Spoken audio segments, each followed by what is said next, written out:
Now then, here we are at exhibit number 4 of our tour.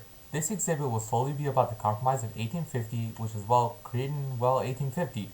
The creator of this compromise, which you probably already guessed, was Henry Clay. Clay wanted to avoid the possibility of war between the North and the South, and to avoid this, he proposed the Compromise of 1850. In this compromise, California was given statehood and thought of as a free state, so no slaves were able to help with the gold rush, which angered the South. Next was the Fugitive Slave Act, which was created. This act stated that Americans had to return any enslaved individuals who ran back to their owners. This would mean that it would be a lot harder for Northerners to hide slaves. The final part was that popular sovereignty, which was introduced. Any new states that joined the nation had the ability to vote and decide if it would be a free or a slave state. The compromise was debated, and in the end, the country decided not to accept. Clay left D.C., and Stephen Douglas took over the responsibility of the compromise. Instead of introducing the whole compromise at once, Douglas separated it into different sections and got each one accepted.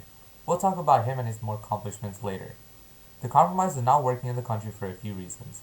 One is that they were angry about California being a free state. As said in the quote by John C. Calhoun, in that case, California will become the test question. If you admit her under all the difficulties that oppose her admission, you compel us to infer that you intend to exclude us from the whole of the acquired territory, with the intention of destroying irretrievably the equilibrium between the two sections.